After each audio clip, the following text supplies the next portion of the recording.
Waiting one more minute for one of our speakers to hop on. We'll get started here in 1 minute. Alvaro is there. Perfect.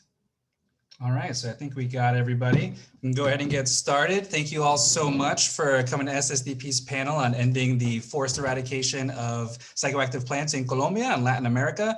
I'm really excited to be joining everybody today with some of my favorite people that have been working in drug policy for a really long time. My name is Jason Ortiz. I am the Executive Director of Ssdp Foundation.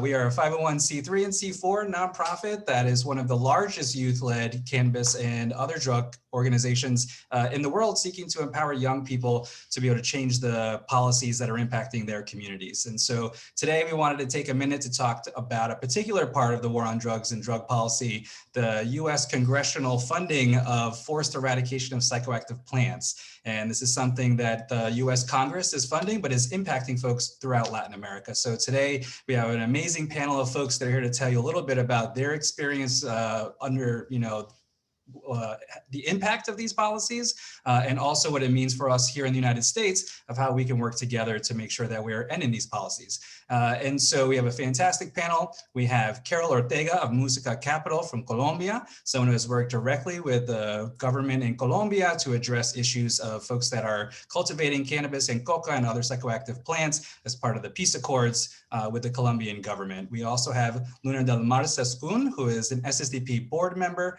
She is going to be telling us a bit about the youth aspect and involvement in this as somebody from Colombia, but he lives here in the United States.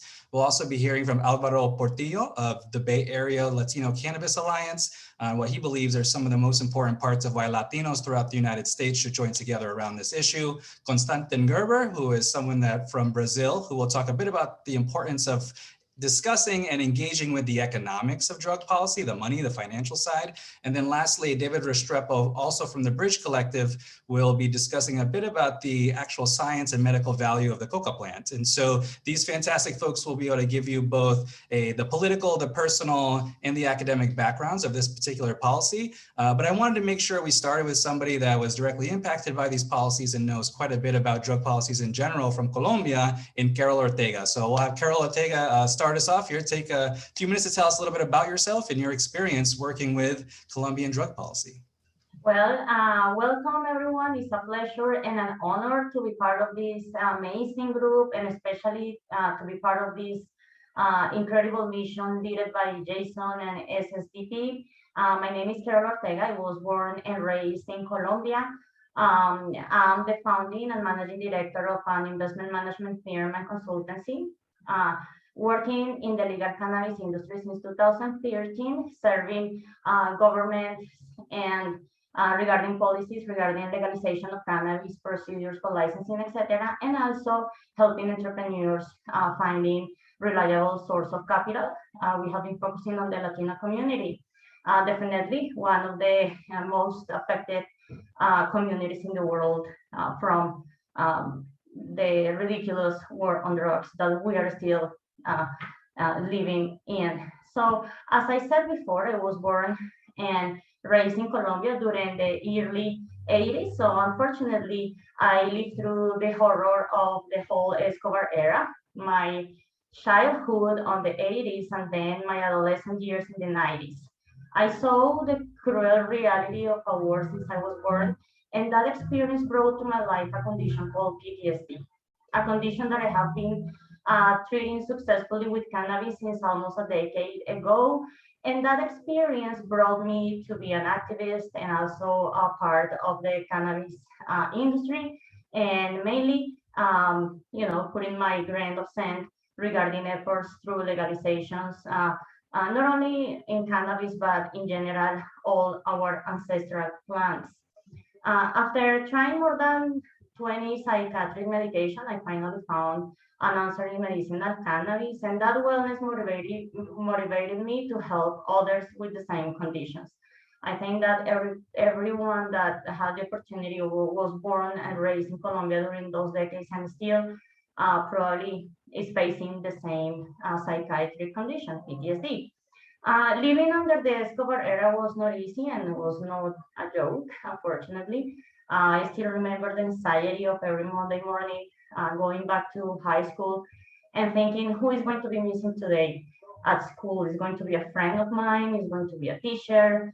And that was not only, unfortunately, my reality, it was the reality of about 40 million people in our country, and especially in Colombia, about 10 million people at the time that suffer the consequences of war on drugs that is not changing anything. During the 80s and 90s, we have about 2 bombs exploding every single weekend in a place where, in Bogota, where people used to gather, such as cinemas, mall, parks, universities, schools. So no doubt why our generation is now facing PTSD. I would like to share some statistics about the reality on coca, on cocaine, and the reality of the war on drugs in my country, in Colombia. The war has left our country with 262,197 deaths. From that, 215,000 are civilians. About 80,500 people is still missing. So there's more than 80,000 families still looking for their beloved ones without any answer, without knowing what happened to them. Also, women have been affected the most. Let's talk about, well, I have another terrible statistic here, and it's 15,687 sexual violent cases against women through the war. There's about 17,804 minors recruited, and about 1,268 people damaged directly from glyphosate eradication method, directly poisoned, and more than 3,450 people with malformations from the glyphosate. And all this reality, unfortunately, is not only affecting human beings, it's affecting our planet. I was looking for how many hectares from the Amazon, our virgin jungle. We are human beings that live in the same planet, and we have been killed 60,565 hectares of our Amazon. It doesn't matter where it's located; it's our planet. And also, I want to share, our experience through cannabis and how really the legalization of cannabis brought peace in Colombia. Half peace. We're still fighting against all the violence that cocaine, the war on drugs have been bringing us in our country.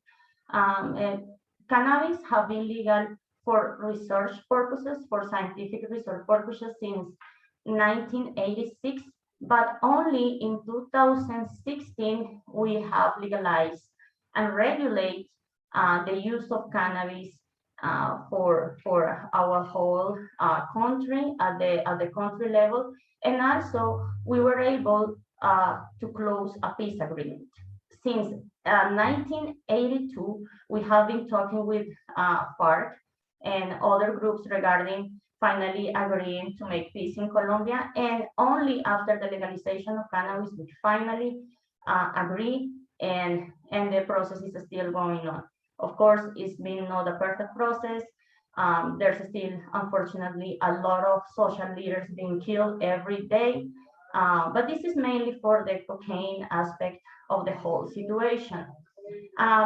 Really, cannabis brought stop a tremendous disaster in a war in our country. So if we really start looking the cocaine and all the cultivation from a scientific point of view, I think that finally Colombia, Mexico, Latin America, and the world, at least on the part of the war on drugs, we are going to find peace, because it's what we found in Colombia, that it's been since 2016 after the legalization in Colombia. Of course, there's a lot of still violent actions still going on, but we finally at least agree in a vast area of our country to make this, and it's working.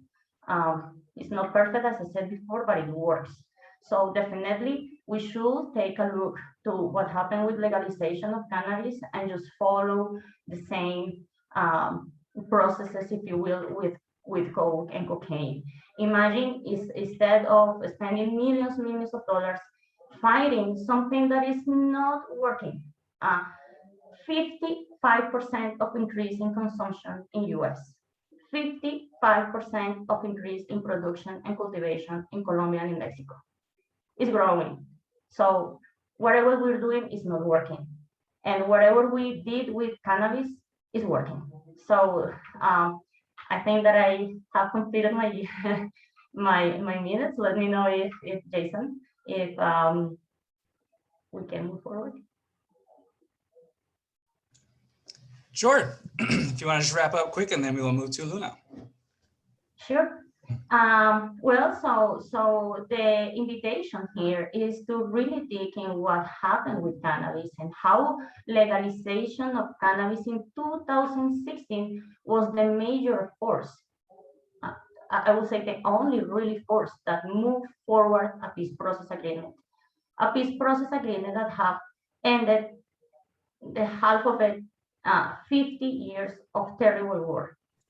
So we should learn from that. The world should learn from that, and let's keep moving. Let's de-stigmatize our medicinal plants, and that happened through science, Jason, and all the public really. So facts, science, maths, they don't lie, right? Right on. Thank you so much, Carol. Absolutely, we want to ground all of our policies in science, reason, and compassion, right? That's where we come from as sensible drug policy advocates. But to bring it back a little bit more to the folks in SSDP and all of our great student leaders, we have Luna del Mar Escun, who's going to talk a little bit about the youth impact of drug policies and what she is doing to help, expand our conversation about ending the war on drugs here at SSDP. So Luna, take it away. Thank you so much, Carol and Jason. So I want to thank everybody for being here today. As a fellow Colombiana, this is a very important issue. So my name is Luna del Mar Escun. I joined Students for Sensible Drug Policy in 2016. Currently, I am on the board of directors and I am the co-chair of the Intersectionality Committee. My experience has been working in harm reduction and drug user health. But it's important for us to look at the different issues that intersect within drug policy. I joined SSDP because I've seen the harms that the war on drugs has brought, not just to the United States, but to Colombia as well, Latin America, and throughout the globe. So I just want to talk a little bit about young people's role in social change. As a young Colombian person who immigrated to the US, I have a role in supporting change in my home country, but also where I'm currently living today. As drug policy reformers, we are faced with supporting the issues of other movements that intersect with our own. Young people have always been involved as leaders and educators and supporters in social justice and human rights movements throughout time.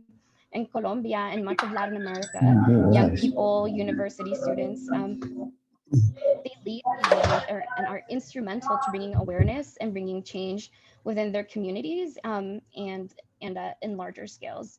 SSDP has 5,000 active members and over 30 chapters around the world, active in the US, but also in Europe and many active countries throughout Africa.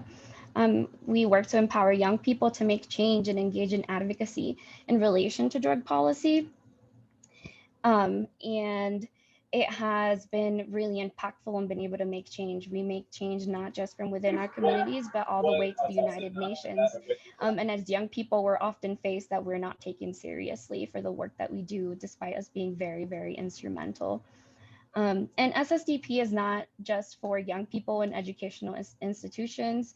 Advocacy is not just limited to young people who are involved in school. It could be done just directly throughout your community. And we can take action to raise awareness, support, and create change in various ways. We are here to make change, not just for ourselves and for our future, but for the futures of our communities and others around us, and to make up for the harms that have happened to our previous ancestors.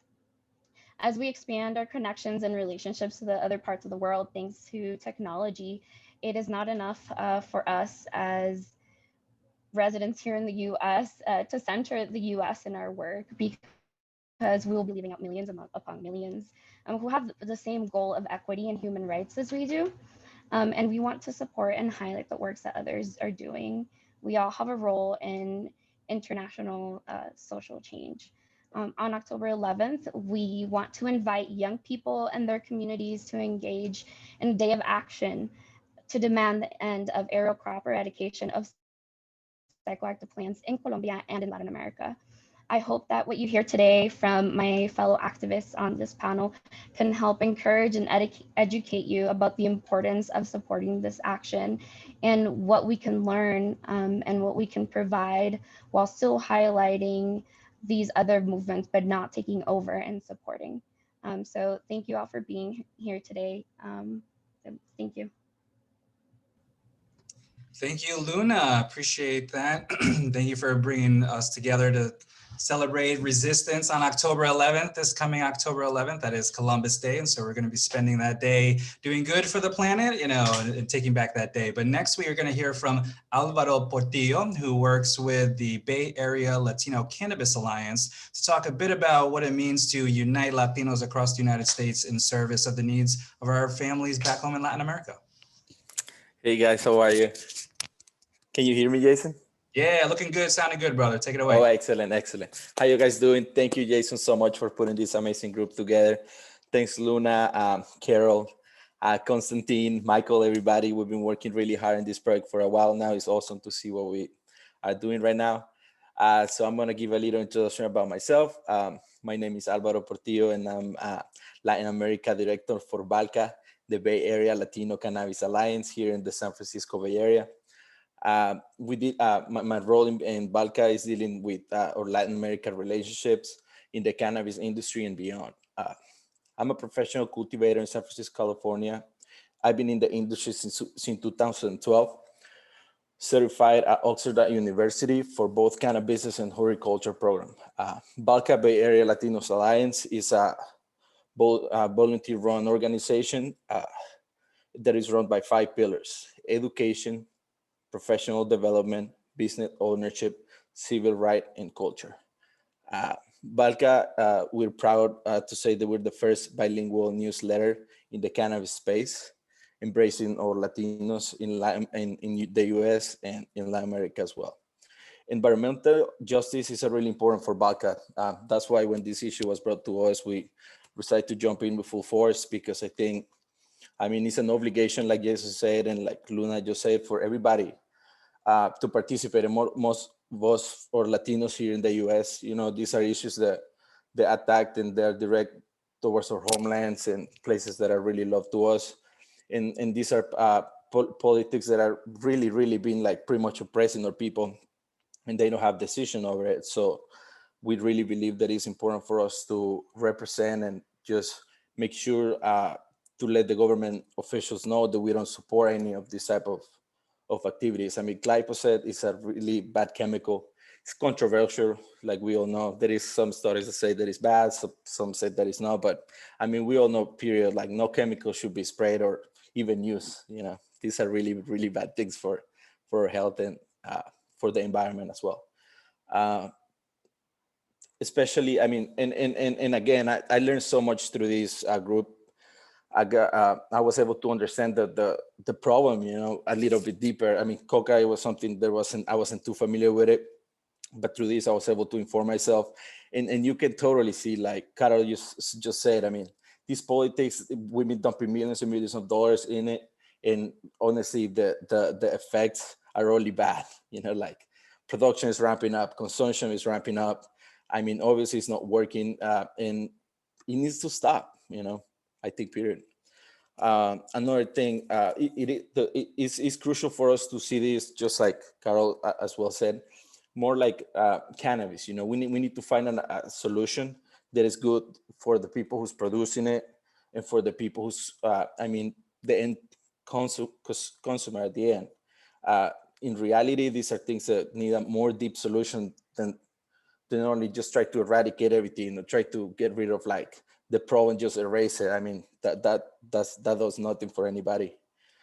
Just like Malcolm X said, as long as we think we should get Mississippi straightened out before we worry about Congo, you'll never get Mississippi straightened out. And I think this applied more than anything for this issue, because we're trying to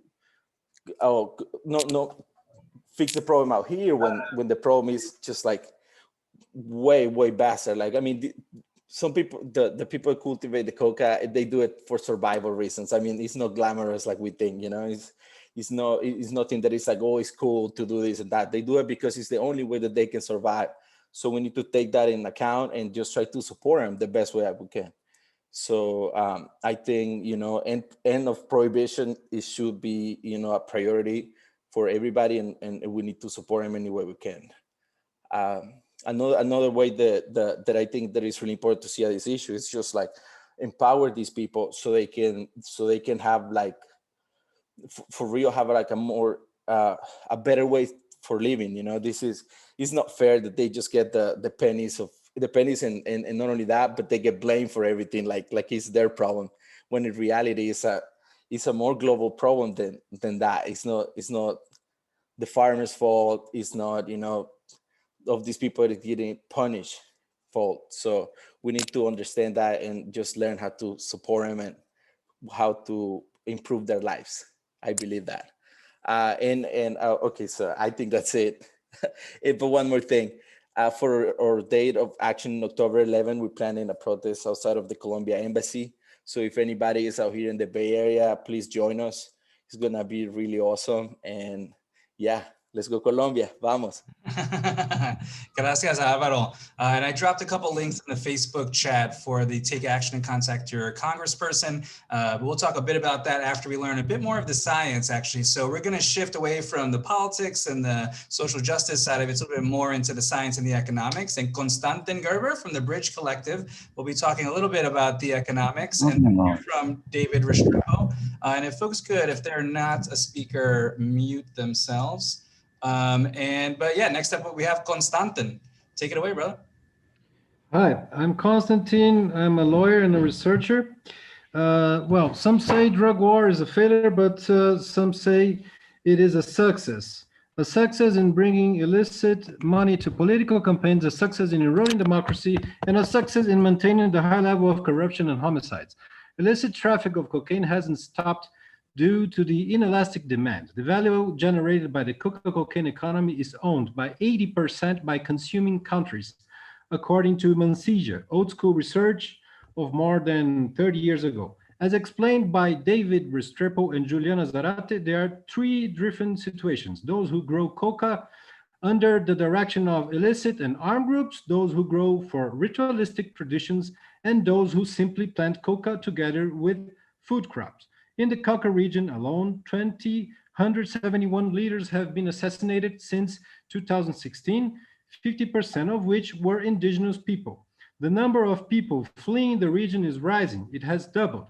According to INDEPAS, only this year, 103 social leaders were assassinated, and 31 ex-members of the largest guerrilla FARC who signed the peace agreement were also assassinated. People who defend coca crop substitution programs are constantly threatened by illegal armed groups that now dominate the region. Disputes over territorial control between illegal armed actors continue to affect 25 municipalities. According to the United Nations Verification Mission in Colombia, a total of 143 new projects of development programs were approved. Notwithstanding, the glyphosate illicit crop eradication program could affect 104 municipalities. In December 2020, the National Environmental License Authority made an online public hearing to discuss the management plan presented by the National Police. The organization, De Justicia, filed a petition in the Constitutional Court in order to have the prior consent of Indigenous, Afro-Colombian, and Campesinos communities respected.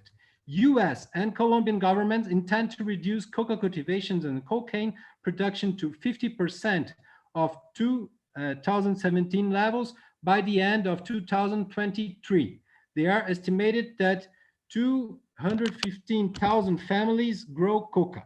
According to David Restrepo, the fumigation cost per hectare is almost double that of voluntary substitution.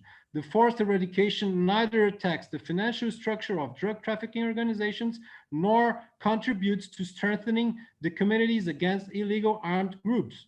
The situation worsens in terms of governance and security. The estimated funds for 2022, according to the House of Representatives, are 461.4 million, including 51 million for rule of law and human rights activities in Colombia. The congressional budget justification of the Department of State asks for 570.4 million to Western Hemisphere. Funds will continue to support supply reduction efforts, including interdiction and eradication, as part of a holistic, integrated counter-narcotics strategy that includes expansion of rule of law, access to markets, and environmental protection. According to the last International Narcotics Control Strategy report, the Biden administration will support a safe, limited, and effective Colombian-led aerial eradication program. Forced eradication is a short-term strategy. Land titling, voluntary crop substitution with technical assistance, environmental protection, and effective protection of social leaders against armed groups are better options than aerial spraying. Scientific licenses for nutritional and medicinal uses respecting traditional knowledge are also better options. We have to support the transitional justice process of Colombia and seek for reparation for the crimes committed against humanity. We invite you to sign a letter to the Secretary of the State, Mr. Anthony John Blinken. Thank you. Thank you for that. Right on. Appreciate you, Constantine. So next we're going to shift over into a little more academic conversation, but we have David Restrepo, who has done a significant amount of research around the economics around the coca plant. And I see we have your presentation up here. Perfect, looking good, all right. David Restrepo, take it away. Great, can you hear me well? Yes, sound great. Excellent. So I'd like to start with introducing myself and thanking everyone for this opportunity to share these perspectives. I think it's very rare that drug policy debates integrate both North and global North and global South voices. And I think it's really important as drug policy evolves in the U.S. that the consequences of the war that have been suffered primarily in the global South are well understood by everybody. So to begin with, I direct our research program at the Center for the Study of Security and Drugs in Universidad de los Andes in Bogota, Colombia, focusing on rural development, illicit economies, and the environment. I'm originally, I'm Caleño was born and raised in Cali. Left due to, of course, the situation that we were enduring here at the end of the 90s and early 2000s, in particular in Cali, to study in the United States and spend many years abroad, hoping to return, which I did 5 years ago, to focus on drug policy. And I'm currently working with the university, as well as have helped co-found the Bridge Collective, which is an initiative to transform coca policy from a source of harm to a pillar of Andean and Amazonian environmental and social regeneration. And I'll talk about that more later on. And I think, as everybody has said so far, our experience as Latinos is really a very important driver of why I've gotten involved in this. In particular, the experience of my hometown, Cali, which is, I think, the focal point for transforming drug policy around the world. Cali is the third largest city in Colombia, and it's most diverse. And we used to be the most civic, the most innovative, the most economically promising city. But because of our drug policy, that story has been very much derailed. And when I returned just before the peace agreement was finally signed and approved, there was a lot of hope in Colombia that we were finally turning a corner. but that hope is starting to fade, especially over the past year. And the conflict is starting to wrap up again. And this is really very much a function of how our government has abandoned in a de facto and hypocritical way our peace agreement, as well as promoted hardline drug and security policies. It is that is one of the most important drivers of the violence that we are seeing again today. Of course, the reason for that violence, as everybody has talked to so far, is cocaine policy, which has turned this plant and its derivatives into the main investment bank of crime in the region. Notice the second most lucrative drug market after cannabis. It is more profitable, of course, because of its margins, which we'll look into later, but it is through those profits that violence against people and nature are funded in the most biodiverse and sensitive regions in the world. These profits fund extractive activities, logging, cattle ranching, mining, but also the trafficking of contraband merchandise, which destroys the local economy, weapons, wildlife, and people. Of course, those profits are made and mostly kept in the global north. So as you see here, it's a bunch of the wholesale prices for a kilogram of cocaine. In Colombia, a kilo averages around $2,000, but that wholesales for $24,000, and it retails actually for $100,000 to $150,000 in the U.S. And as researchers have indicated, 80% of that is kept in the global north. Coca farming is, of course, the least lucrative of the supply chain sections and contributes just 1% to 2% of the profits. But it's surprisingly or not the focus of the US-backed drug policy in Colombia. So where we stand is that Latin America gains very little from this illicit cocaine trade, but we suffer the brunt of the human and environmental costs.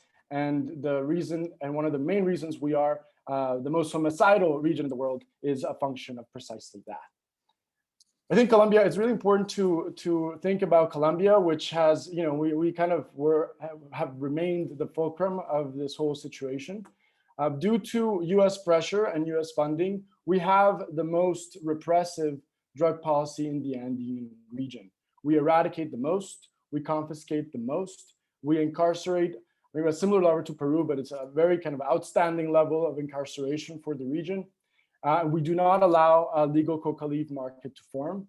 And the results are very obvious. We have the lowest coca leaf prices, which means that our farmers take the least in the region. We have the highest or the greatest size of coca fields, the highest prevalence of cocaine consumption, and multiple times higher homicide rates than countries that have followed a more humane path. Surprisingly or not, we remain the #1 coca cultivator. Our fellow coca growing countries, Peru and Bolivia, have managed with a lot of difficulty to implement more humane, development focused drug policies, and they have far better results than we do. I think it's clear that in the research available that repressive policies do not reduce illicit crops and have grave social, health, and environmental consequences. It's very difficult to estimate how much money is actually spent, but there is research that indicates we are spending over $1.2 billion per year in repressive drug policy in Colombia, much of it, or a significant portion of that funded through the US. But that is twice the amount that we spend on rural development in Colombia. And this causes all sorts of increases in violence, which we're seeing especially in the last couple of years. But it also creates enormous environmental destruction. So 20 to 30% of deforestation in Colombia is linked to illicit coca. About 1.5 million hectares have been intervened through forest eradication. This is the size of a small European country, just in Colombia. And this doesn't account for the environmental destruction that is a consequence of the balloon effect. Through manual and aerial fumigation, what we see is fumigation polluting and ravaging our ecosystems, which means that we are pushing to extinction species that could be really important for developing new medicines, foods, and fibers, as well as logging down a critical carbon sink. You can drive all the Teslas you want, but if you don't have an Amazon, you're not going to have a future. And of course, forced eradication imperils human health. And there is, of course, because glyphosate is such an important commercial product, there's a lot of competing research on the topic. But there's a clear indication that glyphosate causes harm, and the way that we apply it in Colombia, which is through aerial spraying that has the least control of where it's going, has been linked to increasing the rates of miscarriage as well as respiratory and skin disease. And it is often surprising to me that, especially in Colombia, the political discussion around this issue usually involves people who support glyphosate going against abortion, and yet glyphosate is causing all of these unwanted abortions to happen. So clearly a new approach is needed. And the way that we are going about it is thinking about how we develop an intercultural Coca R&D process that centers indigenous rights to develop high impact applications and lead to the construction of a high value and fair economic model with Coca. And this is based on, and this is kind of what has articulated our collective, which we call Bridge, the bioeconomy research for the intercultural development of genus Erythroxylum. We are, we're a young and emerging organization, but what animates us is the idea to build this new model for dealing with Coca based on Coca's past and Coca's cultural value today, which means that we need to put the leadership and the ownership of this exercise in the hands of indigenous authorities, something that has not happened in cannabis and that is not happening in psychedelics, and that is a terrible missed opportunity, because it is through remembering what Coca really is and where it comes from that we can actually change the narrative. So I think it's important for us to talk a little bit about what Coca is.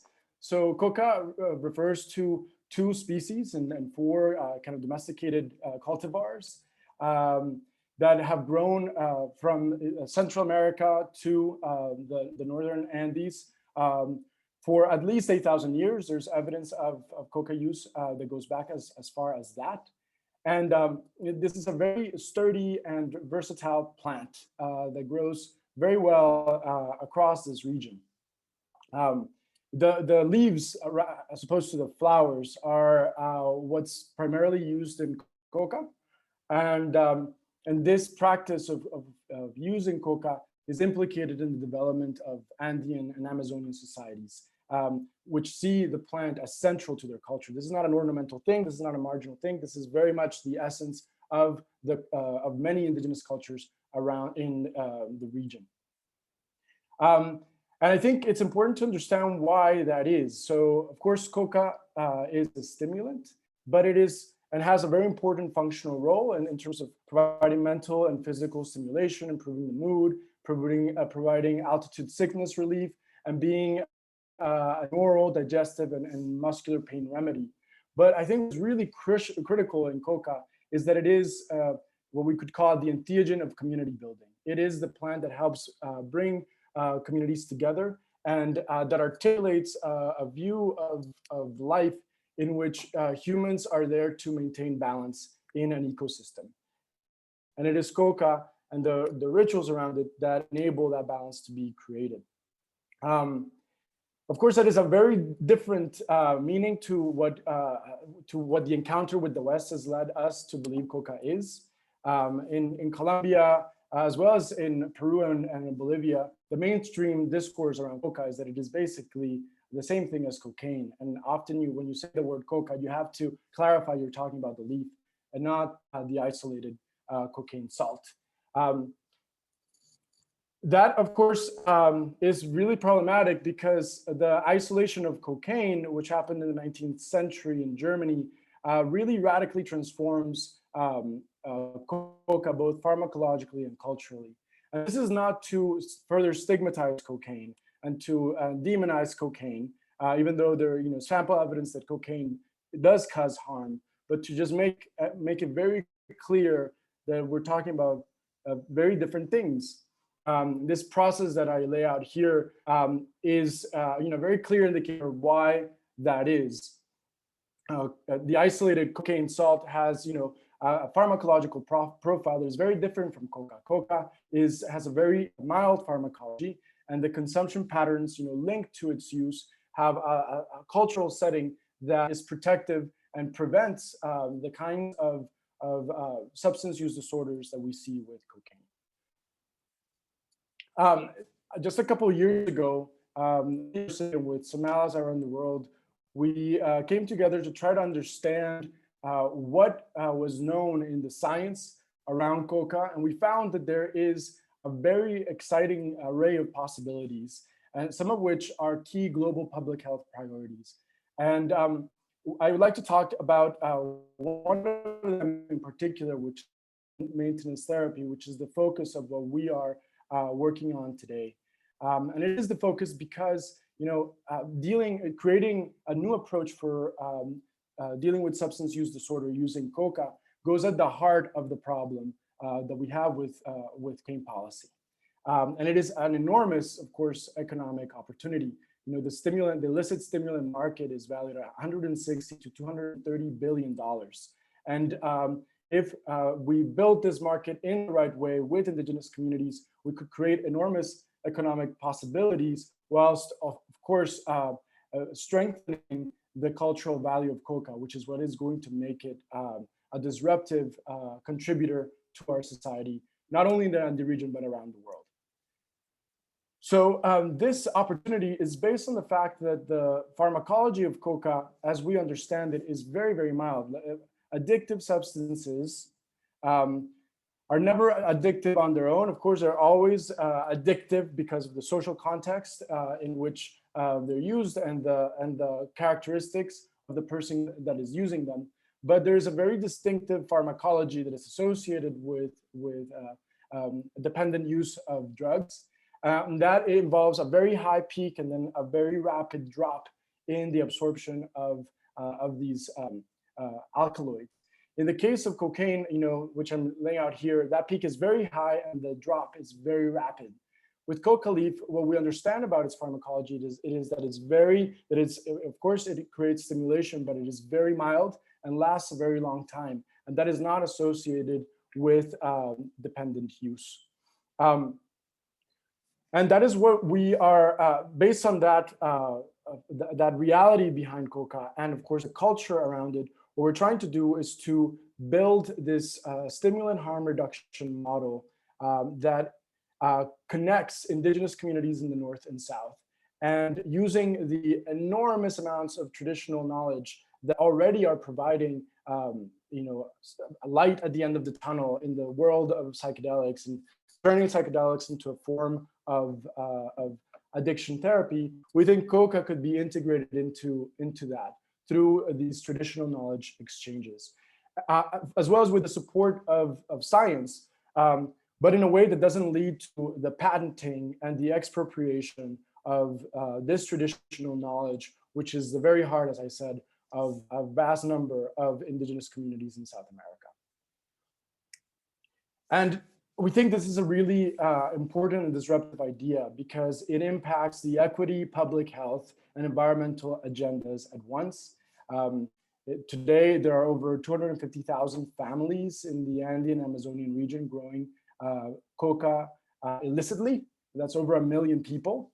And if we were able to create a viable economic channel that could directly start competing with illicit cocaine demand, which would be a very subtle and kind of oblique way of weakening organized crime, as well as creating new innovative and non-punitive strategies for drug control that would bolster state legitimacy. Of course, it would helps deal with major public health issues. I talked about stimulant use disorders, but coca has a bunch of other applications, respiratory care, so important today in the age of COVID, as well as weight management and diabetes. And we, by transforming this economy, we would be addressing one of the main sources of deforestation and environmental destruction in the region. This has not really been quantified, but this is not only a Colombian issue. This is something that's happening across the region. Brazil as well, it is believed that cocaine profits are helping to push the agricultural frontier.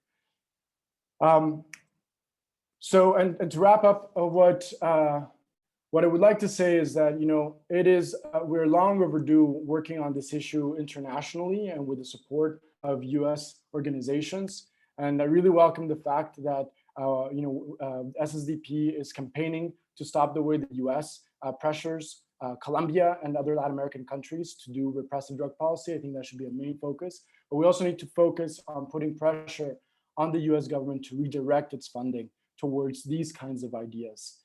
Our organization, as well as other human rights and development organizations, are always fundraising, and we in particular are looking for also scientific and indigenous partners in the United States to help these ideas come to life. So, please feel free to reach out to me. I think that with this approach, we have, I think, the political as well as the economic pathway to transforming coca policy in a positive way. We've been talking about changing the war on drugs, but I think there are very few voices putting forward and key ideas that would change this dynamic. And I think this is one of the premier ones. So thank you very much, and that's it for me. That's it. It's an understatement. That was plenty. Thank you so much for all that fantastic information. I'm really excited that we're starting to move into, all drug economics and figuring out how we can really start to talk about international equity and international reparations. And so just want to reiterate that next steps for this campaign is we're going to be hosting a day of action on October 11th. And we're asking folks to do 3 things. We need you to call your congresspeople and tell them to remove any funding for forced crop eradication in the US congressional budget.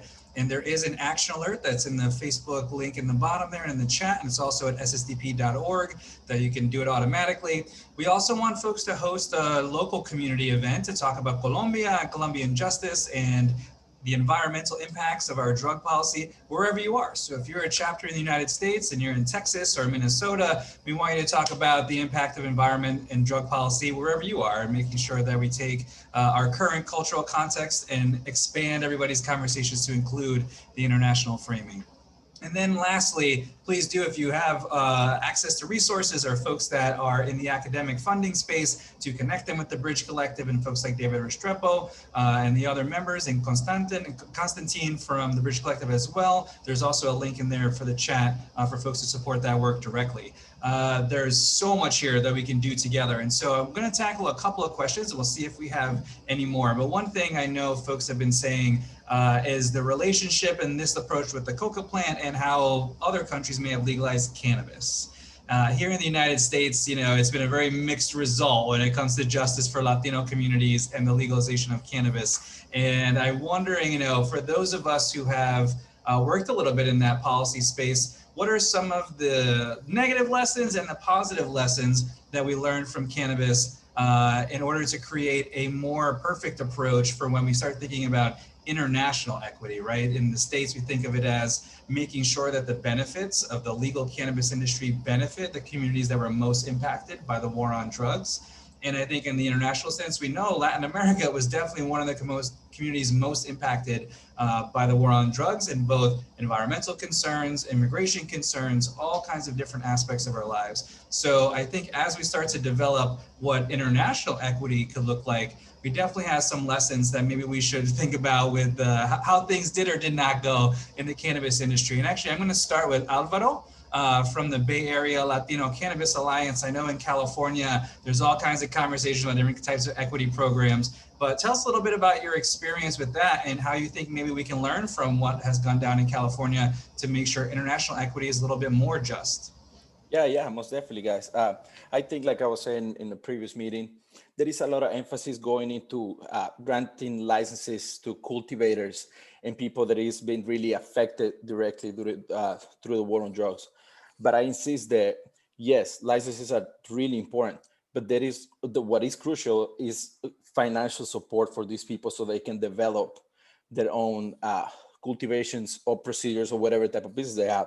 That's the problem that we have right now with the equity programs in here in the Bay Area. There is so many people that was affected and it was granted these equity licenses, but unfortunately they cannot get off the floor because cannabis is a really cash intensive business that you need a lot of money to start and then a lot of money to kind of plateau and kind of succeed. I mean, and obviously, you know, like that's what I was saying, like what David said is crucial that we focus in these communities and giving all the support and everything that they need so they can really take off and then see the profits of it. I mean, right now, the cannabis industry, there is only a few players that are big corporations that are making money.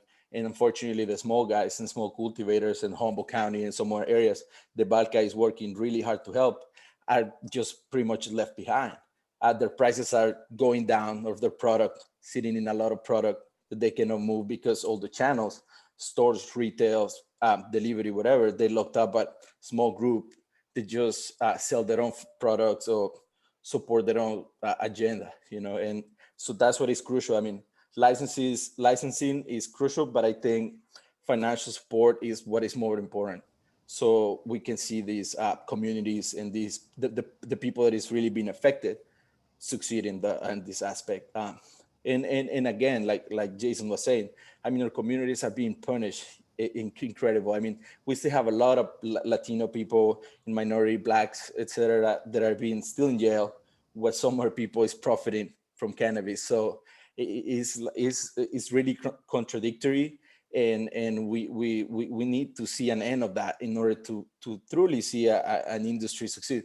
Right now, you even see big names like Jeff Bezos from Amazon trying to get into the industry, larger corporations. So it's looking like harder if you think from now on. So that's why it's so important for us to unite and really support these causes, because I mean that's the best way, honestly, promoting and supporting on our products and just making sure whatever we're buying and whatever we're talking about is like the real deal, because there is so many smoking mirrors and so many people that support legalization, but they don't want to free the people, or that they support different aspect of it. But in reality, if it's not about their agenda, it's not, they don't do nothing. So again, like we have to support them scientifically with licenses and most important financially so they can succeed.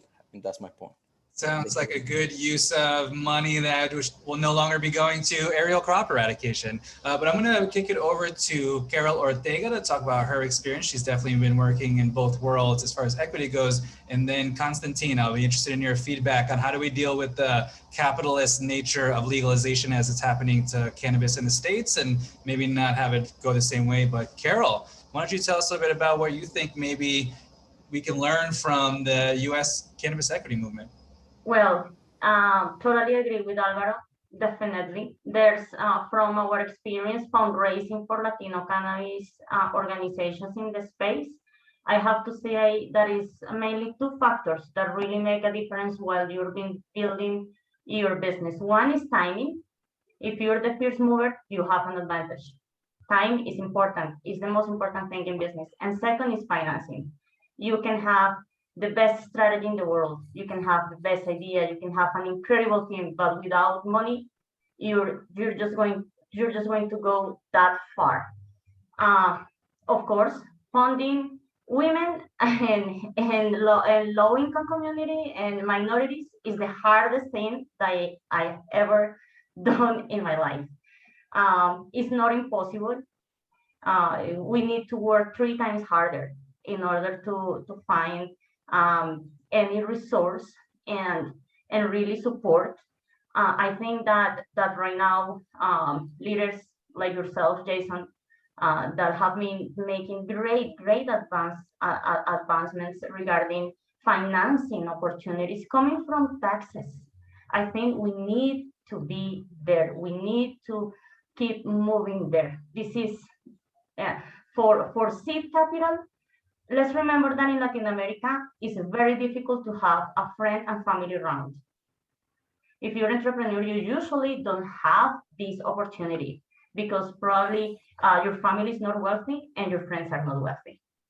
So that first phase of fundraising of seed capital should come from the government to relieve the damage that their policies, mistaking whatever on purpose or not, have made in our community. So the family and friends round for Latino entrepreneurs should be grants from the government. Otherwise, there's no opportunity for us in the space.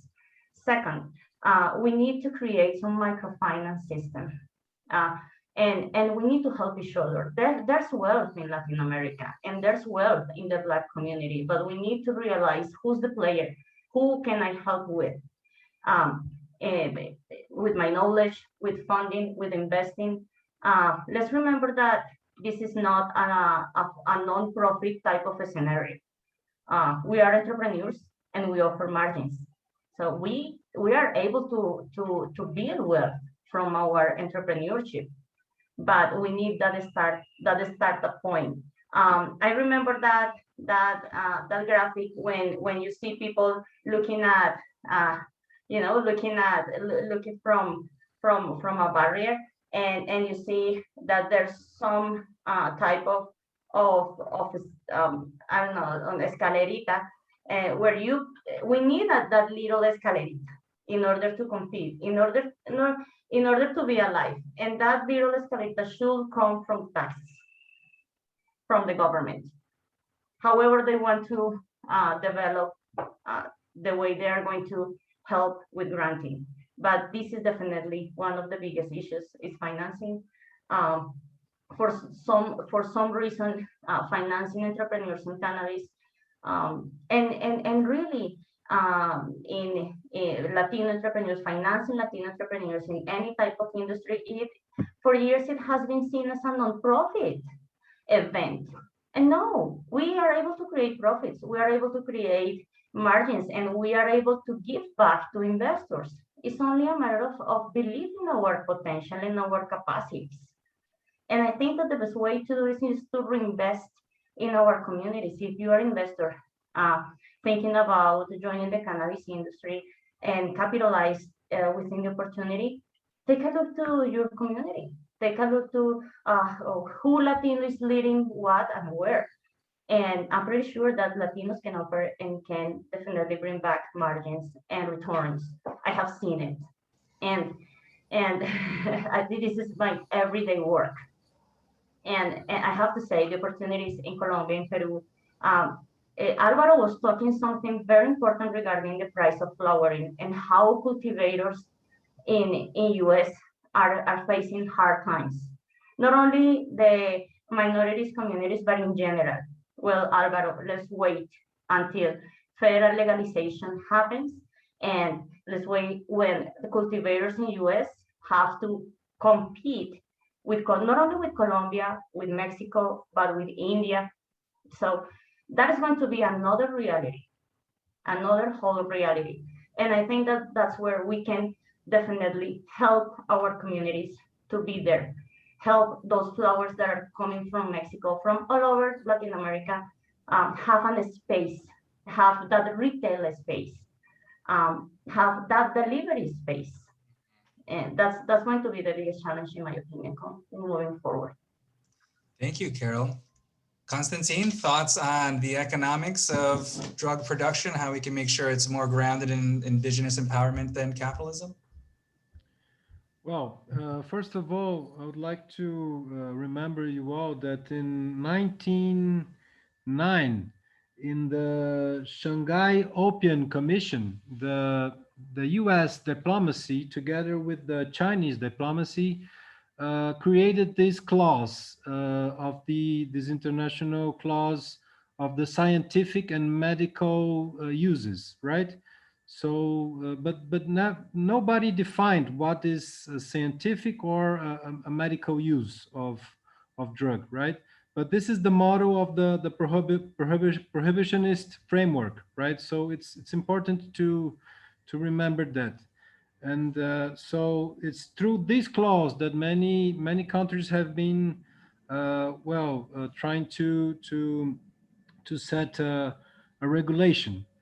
And my point is that we don't have to be focused only on the biomedical model of science, because cannabis should be considered also as a traditional medicine.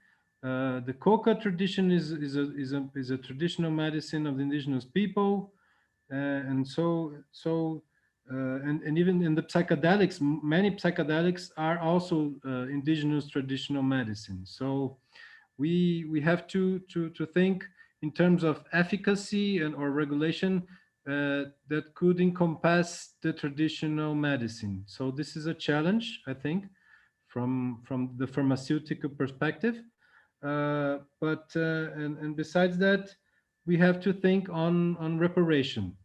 And another challenge is how to get the regulation to meet the crop substitution program, when the regulation meets the crop substitution programs. So for instance, in Colombia, they're trying to regulate to have some license for the campesinos to have the harvest of hemp, right?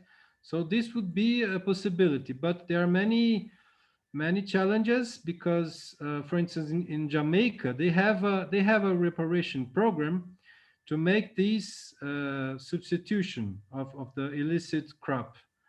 But there are many things that must be solved, like poverty, like land titling. So this is what happens in Jamaica, right? They have a program, but they have to improve it because there are many challenges to migrate from an illicit crop to a legal licensed medical whatever industrial crop, right? And in Colombia, I think this is also a challenge for having these proportionate licenses or friendly license or campesino friendly license or whatever, but we have to think the licensing model together with reparation. We as I say here in Brazil, there's only regulation with reparation. So that's it. Thank you. I like it. That's what I like to hear. Thank you, Constantine. So we actually have a fantastic question from a special guest questioner. Do we have SSDP Board Secretary Marlo with us? Can we hear you, brother? You there? Hi, can you hear me? Yeah, there we go. Let me just get you highlighted here really quickly. And this question is going to go to both David Restrepo and Luna Seskun, and it is about research. Let me just try that. There we go. Hey, Marlo, good to see you, brother. Feel free, take it away. Thank you, Jason. I don't know about special guest, but guest is fine. But well, I'm Chicano and currently majoring in neuroscience here in El Paso at the University of Texas. I've always wanted to research psychedelics, drugs, and plant medicines. They've always interested me, but just knowing that some research routes in these fields often disregard indigenous sovereignty or research that supports it, and tends to go on the more pharmaceutical centered route. I would like to know how I, as a student in the United States, can support or connect indigenous efforts of Coca or well, specifically Coca in this through research. So we'll kick that question over to David first and then Luna. And the question is, how can students that want to participate in research and learn more about research grounded in indigenous rights support or get involved in that type of work? And so we'll start with David. Thank you, Marlo. You know, it's a really key question, and one that we are working on right now. So the challenge with coca is that the leaf itself is a scheduled plant. So you need to have a special DEA permit. It's Schedule 2 to, like, I guess it recognizes that there are medical uses for it. But getting that license, importing it is not easy. But there are a number of let's call them loopholes that the international drug control system allows. And I think the most important one of those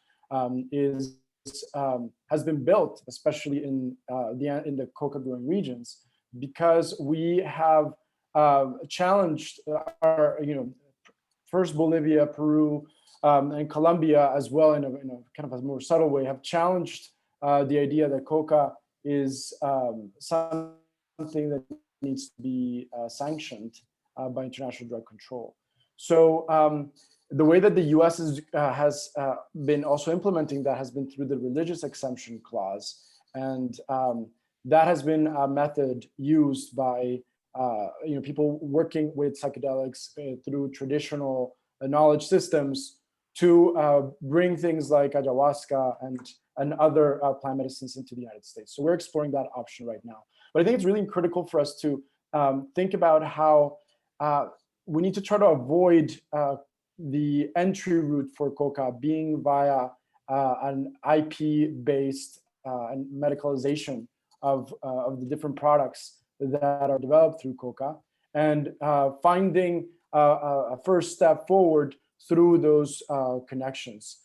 So one of our members of the Bridge Collective, Michael Gallipo, he works, he's a member of several indigenous communities, in fact, and it is through him that we're building up that network, but we're structuring it as we go. It has been a very rocky year for Colombia, and the indigenous movement in Colombia has been the focal point of aggression by a number of different forces, and they have been really at the front lines of the war that's happening today. So as we kind of emerge from that, hopefully we'll be in a state where the leaders of this movement can engage with the North to help set this up, both locally, because that's also very much relevant here, as well as internationally, because that's where most substance use disorders around stimulants are found. And so I think that's really, it's also a matter of time. So stay in touch is my answer to you, because we are working on that question live. Thank you, David. So we got to continue this conversation. Say, Luna, do we have you for the moment? Any thoughts on partnering on research and opportunities for students? Yes, sorry, my internet's been going in and out. But yeah, I think that there's a lot of unique opportunities that students can have within their own universities. Seeing if you look around, you look for professors who might be involved with national scientific research. That's always a good opportunity. But I like to think, it's kind of cliche, but the internet is the door to the world. And I think that using social media is a way to really get involved with different organizations and different groups who are doing this type of work, whether it's through research directly, or whether it's like hard science, or whether it's something like a social science of like how we can make things more equitable. And I think another way to get involved in, I heard the last part of what you said, David, of like stay in touch, and definitely like reach out to the folks here on this panel, that they could connect you to different networks, different people who are doing this work, and getting involved with your peers, and looking for that research, and looking for that information, and questioning about what is that we have learned. Coca is a really misunderstood substance, and I think that the stigmatization that we've seen with like other highly stigmatized substances like cocaine definitely transfers onto these substances. So like learn more, educate yourself in the different things that are available, but also reaching out, and like the information is out there. You just definitely got to look for it, and there's options.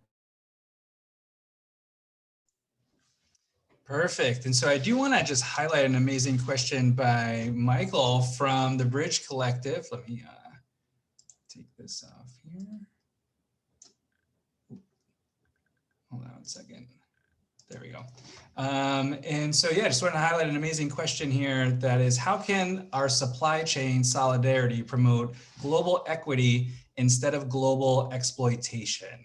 And so that is definitely a very strong question that I think, you know, could be its own form moving forward, could be somebody's, you know, doctoral thesis and how we do that, because it does crystallize what we're really trying to figure out here on so many different levels. So thank you for that particular question. I do want to bring this to a bit of an SSDP related ideological question, and I'm sure there may be disagreements on this, or maybe not, we'll see. But the big question is, so we're clearly going past legalizing just cannabis. So should we legalize all drugs, or are there differences between certain drugs that we should legalize and some we shouldn't? I know here at SSDP, we do believe that we should legalize all drugs and regulate them all in a way that promotes public health and science, reason, and compassion. But I'd be interested in the folks on this panel if they all share that opinion. And so we'll start with Carol, and then go to Alvaro, and then Constantine, just to give the other folks a chance to rest. But we'll start with Carol. Should we legalize all drugs? Yes, prohibition only brings problems. I mean, not only with drugs, with everything. You prohibit something and take a look how it's going to end. I mean, freedom, information, education, science is what we need.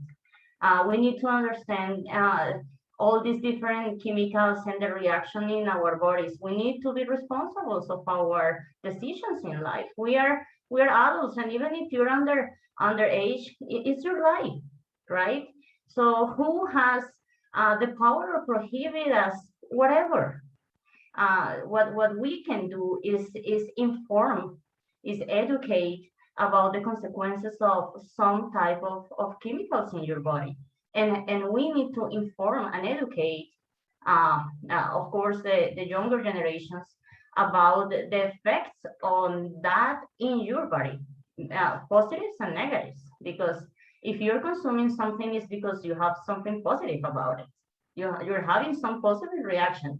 I can guarantee you that you're not going to use a chemical if you feel awful, right? So what we need is more education. Prohibition is not going to work for anything.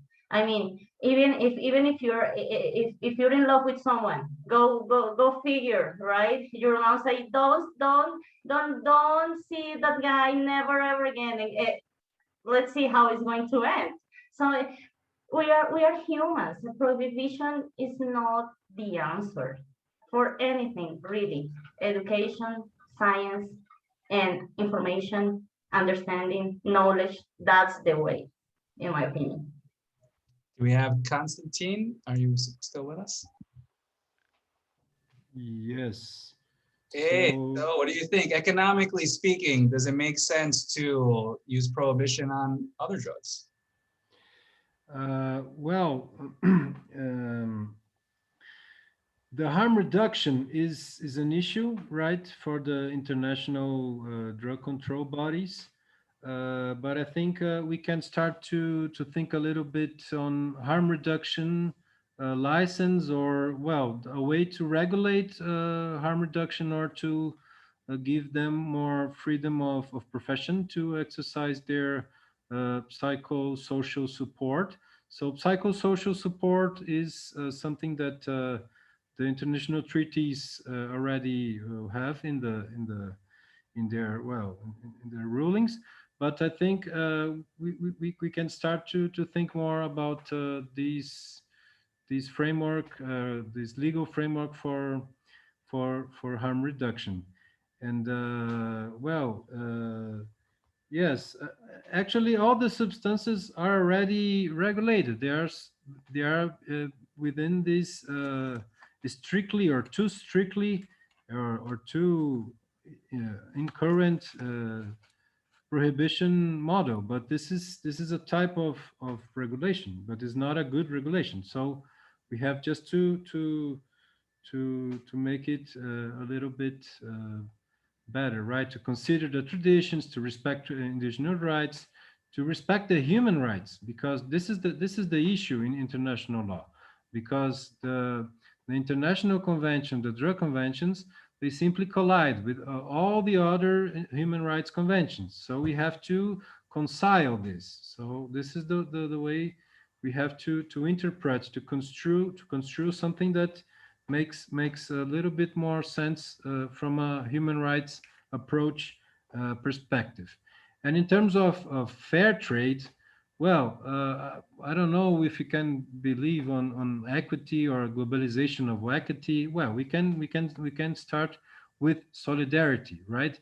But there is this concept of sustainability. This is also, well, something well, that I don't believe, because this is the sustainable of the non-sustainable capitalism way of life. But so this is an ontological question.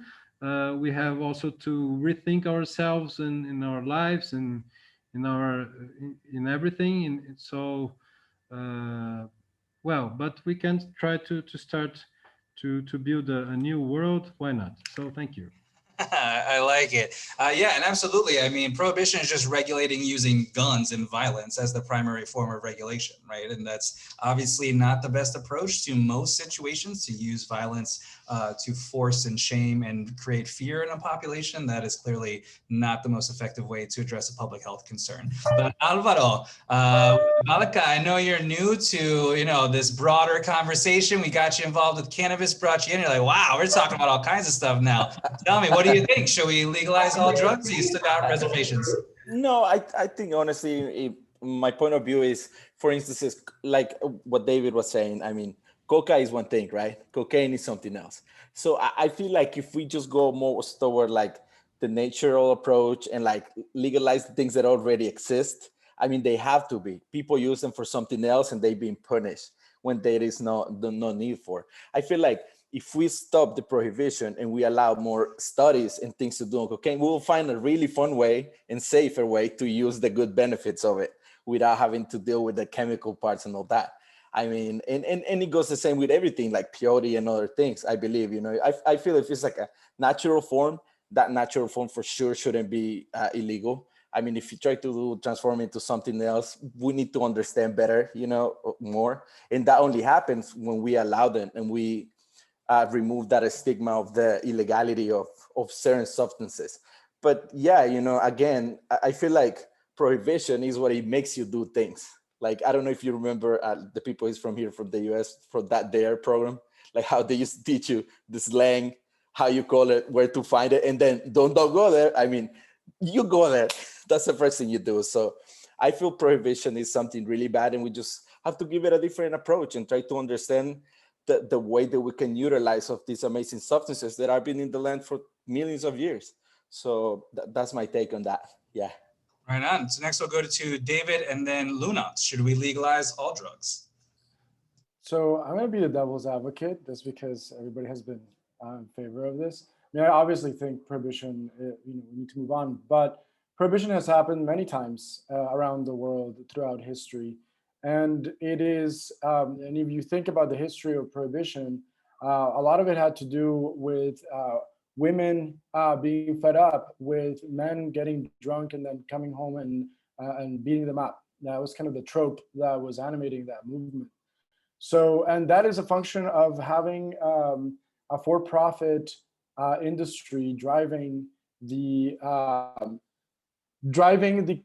exchange of molecules that interface with our consciousness. And that is not the right way. And I really dislike, I'm sorry, I really dislike how the US in general leads these conversations around the world and makes everything so commercial. And I was just in California recently, and it's shocking, with all due respect to all of you. But I think I just have a visceral reaction that we need something that, we need a model that isn't only profit at the center of it. And that's why I also think indigenous communities, without putting anybody on a pedestal, everybody's human, everybody has, you know, great attributes and more challenging ones. But the thing is, in indigenous cultures, they've been using coca leaf for over 8,000 years, and there's no report of it causing any harm. And there are various ways in which economic models are contained so that the benefit of one also benefits the rest of the community. And I think we have a lot to learn from that. And that's why how we regulate, to me, is as important right now a discussion as whether or not we do. So that's it. Absolutely, and I'm glad you brought that up. We definitely, the word legalization can mean lots of things, right? And so for some folks, it means commercialization, right? And it is clear that the US capitalistic approach has tainted many fantastic movements. So, words like sustainability, even things like the environmental movement, we try to couch it in how can we have carbon tax credits as a way to, address carbon, but that's, again, just another financial model. It doesn't actually stop the destruction, right? And so I think we have a lot to learn from the world as far as non-commercial approaches. But Luna, give me your take on whether or not, as a movement, we should be pushing to legalize all drugs, or is there differences between them? Thanks, Jason, and thanks everyone for sharing your thoughts. So as an Ssdper, yes, we should legalize all drugs, and by that I mean all drugs. So coca, peyote, PCP, methamphetamine, heroin, there is no difference. We each have our own relationships with substances, and historically they have a lot of sacred and spiritual value. But if we just focus on a substance, one is better than other, we're just perpetuating these oppressive systems that are impacting people. Legalizing all drugs, yes, there's a lot of aspects that come with it that you don't want to, how we're seeing that it's like in Colorado, sure, cannabis is legal, yet Black folks are still the ones who are being arrested the most. So it's like, you don't want to perpetuate that because I'm using coca, yes, I'm good, but because I'm using cocaine, I'm going to go to prison. And that's how we just perpetuate these systems. And it's important to do it in a way that we're still respecting the spiritual and sacred value of these substances, but it's like, we're all people. It's about bodily autonomy. Like, I think the reproductive justice movement is one that really coincides with this. Like, I can't get the pain medication that I need when I'm having a reproductive health procedure because it's very stigmatized. And that's some way that it intersects. So if we are able to legalize all drugs without stigmatizing them because one is better than the other, then we are also helping other movements and supporting the human rights and equity that we all deserve without prioritizing anybody else over the other. Thank you. Thank you, Luna. Yeah, I encourage everyone to really start to break down these words like legalization, decriminalization, medicalization, right? Regulation, all these things mean lots of different things in different contexts. And so we don't have to just accept what the original version of cannabis legalization meant when we're talking about ending the war on drugs, right? We're digging way deeper. We're thinking many steps ahead. What does, equitable regulation look like? What does reparations look like? And then, how are we going to put those ideas into policy? So one of the important things with Ssdp, we want to make sure we're focusing on the laws, and we want folks to help us develop those kinds of laws that we can share them around the country to make sure that when we're talking about legalization, it's grounded in science, reason, and compassion, and not profit, right? And so we're going to give each person a couple of minutes just to wrap up, final thoughts, let folks know how they can reach out to you, what are your websites, the different information, or if you have any final words for how folks can get involved. And we'll use the same order that folks spoke in the beginning. So we'll start with Carol and then Luna. Final thoughts. Carol. Well, thank you, Jason, for putting together such an interesting meeting, such an interesting digital event. Thank you, Ssdp, for all the support, really, coming from first-hand survivor of our work. This means a lot. And thank you for putting your grain of sand and making this world a better place for all of us. And I think that it comes to respect and tolerance, really. We need to respect each other. We need to respect and tolerance our decisions. We need to respect our autonomy, our bodies, and we are freely own ourselves in all of our aspects holistically. If we can respect and tolerate each other, I think that's it. Yeah. And Luna? I want to say thank you everyone for being here today. What I recommend is I encourage everyone to keep reflecting on what it means to be an activist within the drug policy reform world, and what the actions that we take and how we speak within each specific issue within our different movements, how that can impact each other and other movements as well. I want to invite everyone to come to Ssdp Intersectionality committee meetings. They happen on Wednesday nights. If you're interested, you can email intersectionality@ssdp.org, and I'll make sure to add it in the chat. Or you can send me an email, which I will also add it in the chat. But it's lunadelmar.suescun@ssdp.org. Gracias, Luna. Next we have Alvaro. Hey Final guys, how are thoughts, you? brother. What can we do to make sure we're getting this job done? I mean, just thank you again, everybody in this group. Jason, incredible work.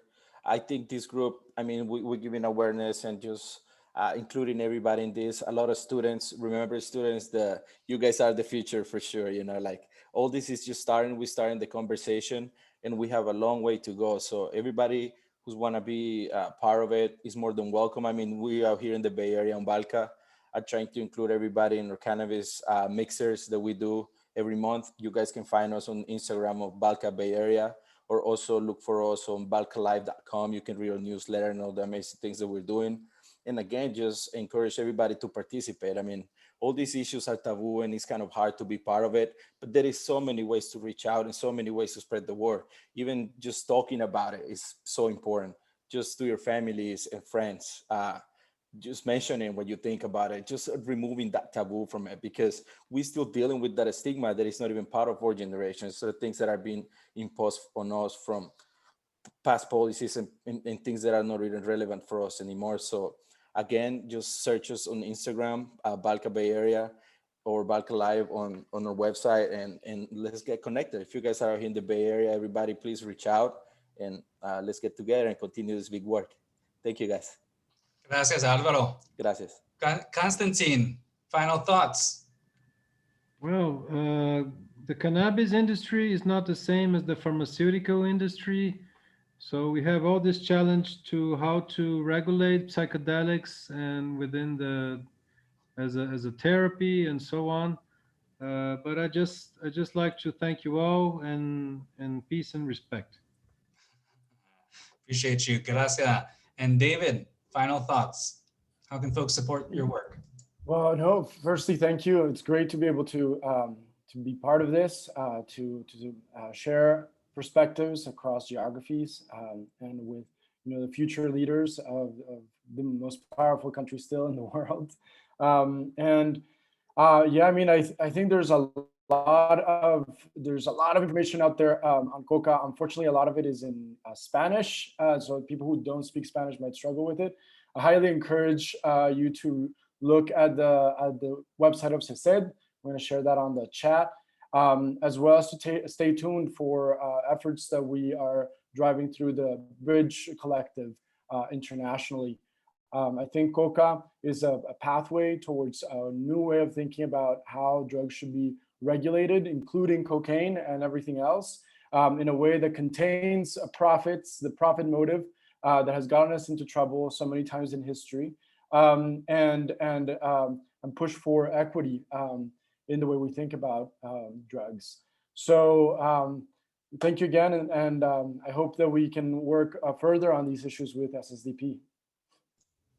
Oh, we definitely will be working further. There's a lot of work to do, that is for sure. And so again, this is just the beginning. You know, Ssdp wanted to make sure we made an effort to get this idea of working together across borders, specifically in Latin America here, because in the United States, as we know, it is our government that is funding a tremendous amount of the terrible policy around the world. And if we can make sure that we hold our own government accountable, you know, other folks will benefit from that work. But it's not just stopping the bad that we did, it's also reinvesting and making sure we're changing the world moving forward. And so that is why Ssdp is working with the Appropriations Committee and through our US Policy Council. Shout out to Rob and Sarah Noon for spearheading all of our policy work, because we want to not only defund the aerial crop eradication of psychoactive plants in Colombia, but talk about how we shift those resources to support research, academic efforts, student trainings, and various efforts to actually reinvest in the places that we did so much damage to. And so as Ssdpers, as folks in the drug policy movement, we have the moment now and the responsibility to really push to make sure that our government isn't creating more harm, and taking it a step further to make sure that the communities we harmed have the economic reparations they need in order to be successful, and that we can be an active and honest and equal, not dominating partner in that rebuilding. So thank you all so much. Again, October 11th, we will be looking to have a day of action where folks can take action in their home areas, contact their Congress people. So please check back in through ssdp.org and our blog and our action center for specific actions you can take. In the links in the chat are some of the signups and action alerts that you can take immediately. But we look forward to working with everyone back wherever they are in the world. One other thing, if you're not exactly sure how to get started, see if there's an Ssdp chapter in your neighborhood. If there's not already, you know, empower young people to start one and really push the conversation forward. But if there is an Ssdp chapter, support their work, you know, make sure that the entire community is supporting our young folks and our students to be able to make events like this and campaigns like this happen. But at the end of the day, it's going to be on us to change the policy, to suggest better policies, and to build a more equitable and just world. So starting with that vision of what the post-prohibition world can look like, we're all going to work together to try to get there. So again, thank you, Carol. Thank you, Luna. Thank you, Alvaro. Thank you, Constantine. And thank you, David, for your fantastic work. We'll be sharing this recording with lots of different folks, but if anyone is interested in joining or supporting this work, please reach out to us. You can reach me at jason@ssdp.org, and all of our contact info is at ssdp.org. So again, thank you all so much. It was a fantastic evening. You all did amazing. And we look forward to having another one of these in September to talk specifically about how to impact the appropriations process in Congress. But until then, start thinking about what you want to do on October 11th so that we can have an Indigenous Peoples Day that really gets to the root of the economics behind ending the war on drugs. So again, thank you all so much, and gracias por todo, and we will be seeing you all real soon, hopefully causing more trouble in DC. Take care, everybody. Bye-bye, thank you.